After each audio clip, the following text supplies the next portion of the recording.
Le développement du système sémencier par l'intégration de technologies agricoles est plaidoyé pour le vote de la loi sémencière en RDC. Tels sont les piliers au cœur de l'atelier de haut niveau sur les technologies pour la transformation de l'agriculture africaine qui se tient ici à Kinshasa, organisé par l'Institut africain de leadership agricole avec l'appui de la BAD.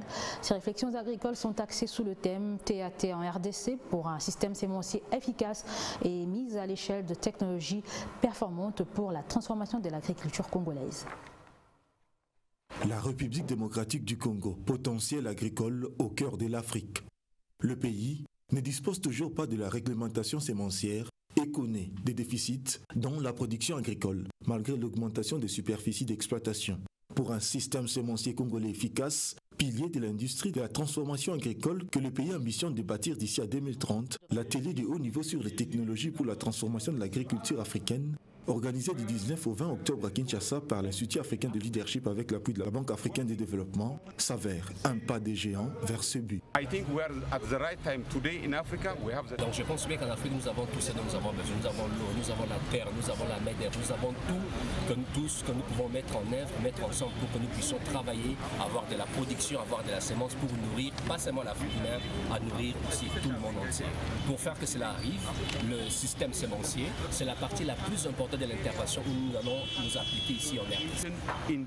L'objectif, c'est qu'on arrive à développer un programme cohérent en RDC pour l'introduction des technologies pour la transformation du secteur agricole qui est déjà qui a été lancé par le chef de l'État. Mais il y aura un accent particulier sur le développement du secteur sémencier en RDC.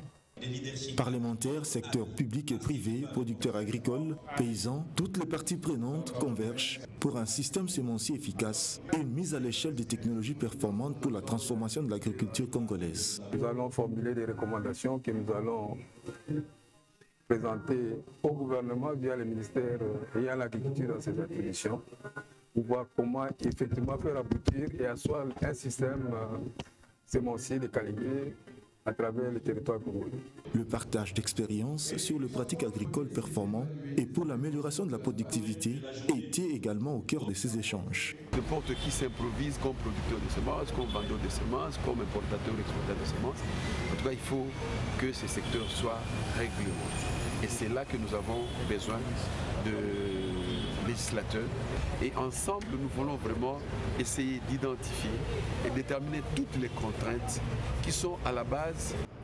Pendant ces 2 jours d'échanges nourris, les organisateurs et participants issus de la RDC de la sous-région sont déterminés à accoucher d'une feuille de route sur le développement du système sémencier par l'intégration des technologies agricoles et les plaidoyers pour le vote de la loi sémencière en RDC, encore dans le tiroir du Parlement depuis 2016.